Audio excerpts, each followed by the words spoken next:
አሰላሙ አለይኩም ወራህመቱላሂ ወበረካቱ። ውድና የተከበራችሁ ቻናል ተከታታዮች እንዴት ናችሁ? ከኔ ጋር ሰላም ነው አልሐምዱሊላህ ረብል ዓለሚን።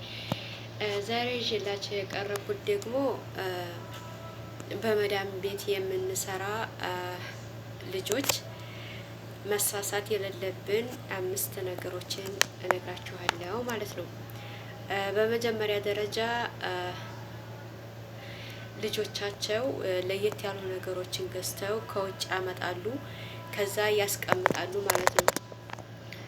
ጣፋጭ ነገር ሊሆን ይችላል፣ አሲር ሊሆን ይችላል። እነዚህን አንጥተው ጠላጃ ሲያስቀምጡ ያለነሱ ፍቃድ መመገብ ወይም መጠጣት የለብንም ማለት ነው። ሳምንት ቢሆነው ያነ ነገሩ የት ሄደ ብለው ስለሚጠይቁ ማለት ነው። እነዚህን ነገር እንጠንቀቅ። አዲስ መጪዎች ያኔ ኗሪዎቹ ያው ታውቁታላችሁና ማለት ነው።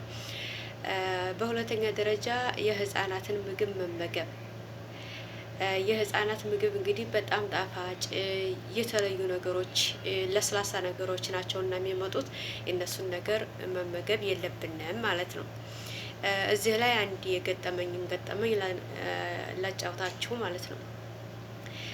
ገና ከኢትዮጵያ እንደመጣሁ አዲስ ነበርኩኝና ያው ለቋንቋው ልጅቲቱን እንቁላል ስሪና አብሊያት አለችኝ ማለት ነው።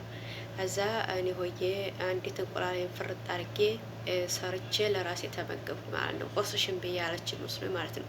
እሷ ግን ለልጅቲቱ ፈርፍረሽ እንቁላሉን ለልጅቲቱ አብሊያት ነበር ያለችኝ ማለት ነው። እና ያው በላችሁ ብላ ጠየቀችኝ ስትመጣ አረ እኔ አልሰጠኋትም አልበላችም አልኳት። በምልክት ነው የምንግባባው እና ያው ሴትዮዋ ጥሩ ሰው ስለነበረች ምንም አላለችኝም። ብቻ ግን አዲስ ስንሆን አስቀምጦ የተባልነውንም ብሉ ያሉን ስለሚመስለን ወይም ደግሞ ብሉ የተባልነውን አስቀምጦ ያሉን ስለሚመስለን በምልክትም ቢሆን በጽሞና ማየትና መከታተል አለብን ማለት ነው።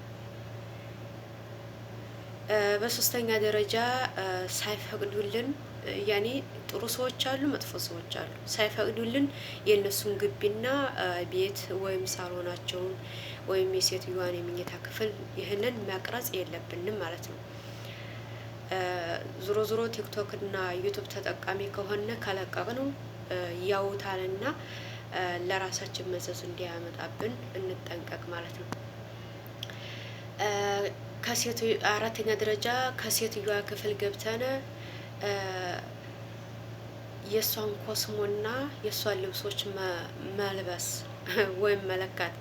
አንዳንድ ቲክቶከሮች እያየን ያለ ነው እና በእነሱ ሚዲያ ላይ ብትገቡ በጣም ነው የሚያጅበው።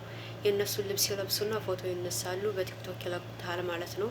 እንደዛ ማድረግ የለብንም። እነሱ ቤታቸውን ከፍተው ለኛ ሲሄዱ አማና ሰጥተውን ነው እና የሄዱት አማናችንን መወጣት አለብን ማለት ነው። በአምስተኛ ደረጃ ልጆቻቸውን መቅረጽ፣ በቪዲዮም ሆነ በፎቶ ልጆቻቸውን መቅረጽ የለብንም ማለት ነው። ከነዚህ ነገሮች እንቆጠብ። በተለይ ጠለብ ሆናችሁ በፎቶ ብትይዙ ልጆቻቸውን ምን ልታደርጉ ነው ብለው ሌላ ችግር ስለሚመጣባችሁ የልጆቻቸውን ፎቶ ከስልካቸው ላይ አታስቀምጡ እላችኋለሁኝ።